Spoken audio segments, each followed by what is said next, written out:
क्यों पता नहीं चलता कि कहाँ गई? क्योंकि वो यूज हो जाती है स्टेट चेंज करने में। स्टेट का क्या मतलब है? ध्यान से सुनो बेटा, मैम आपको फिर से आके पूछेंगे। जिन्होंने क्वेश्चन पूछा था आपसे पहले, she'll come again and ask you. You should be able to answer. Listen carefully now. ये कहता है कि जैसे सॉलिड स्टेट में जो पार्टिकल्स हैं, they are closely packed and they have very high intermolecular forces,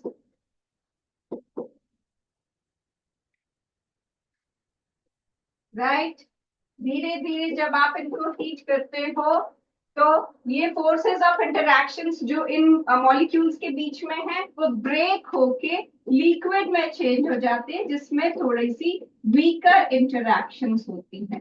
और आप इसको और हीट करते हो तो गैसेस बन जाती हैं जिसमें वीकेस्ट इंटरैक्शंस है, राइट। लेकिन ये हीट जो यूज हो रही है सॉलिड को लिक्विड में चेंज करने के लिए और लिक्विड को गैस में चेंज करने के लिए, ये हीट ही लेटेंट हीट बनती है। ये हीट सिर्फ इनकी इंटरैक्शंस को तोड़ती है और उसके बाद इसके फेज चेंज करती है। लाइक सॉलिड स्टेट में पहले आपको ये इंटरैक्शंस को ब्रेक करना पड़ेगा। ये इंटरैक्शंस ब्रेक होंगी तभी ये थोड़ा दूर आएंगे। तो इन इंटरैक्शंस को तोड़ने के लिए भी एनर्जी चाहिए ताकि ये मॉलिक्यूल्स जो है जो थोड़ा दूर दूर हो सके। फिर यहाँ भी इनके बीच में भी कुछ इंटरैक्शंस हैं, इन इंटरैक्शंस को भी तोड़ने के लिए आपको हीट चाहिए, तभी ये थोड़ा सा और दूर होंगे। मतलब जब आप आइस को वाटर में चेंज करते हो, आप आइस को हीट करोगे, ठीक है, तो थोड़ी देर आपको टेम्परेचर जो है उसमें कोई चेंज नहीं दिखता है।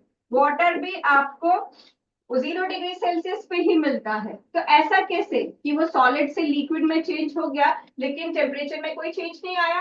क्यों? क्योंकि जो हीट आपने प्रोवाइड की वो यूज हुई इन इंटरैक्शंस को ब्रेक करके उसको सॉलिड से लिक्विड में चेंज करने के लिए। इसको हम बोलते हैं latent heat of fusion. Fusion होता है सॉलिड से लिक्विड में चेंज करना।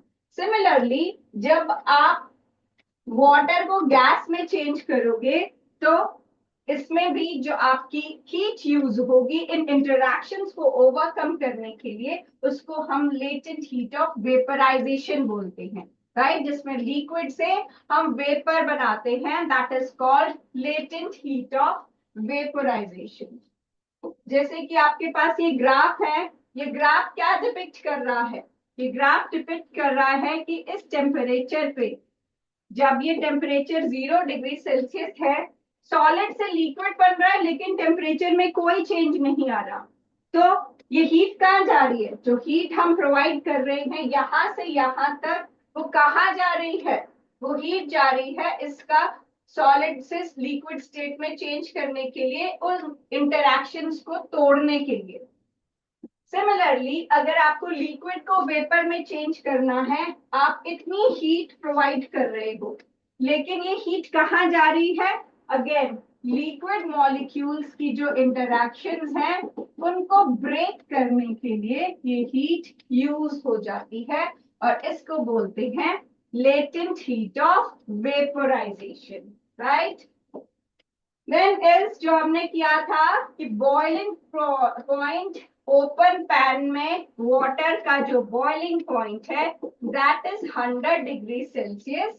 बट अगर आप प्रेशर कुकर में वाटर को बॉईल करते हो किसी भी और चीज के साथ तो बॉइलिंग पॉइंट इंक्रीज हो जाता है, ग्रेटर देन 100 डिग्री सेल्सियस हो जाता है, जिसकी वजह से उसके अंदर की जो सब्जी है या दाल है वो जल्दी पकती है, उसको ज्यादा हीट मिल रही है। ज्यादा हीट क्यों मिल रही है? क्योंकि वो प्रेशर अप्लाई करता है।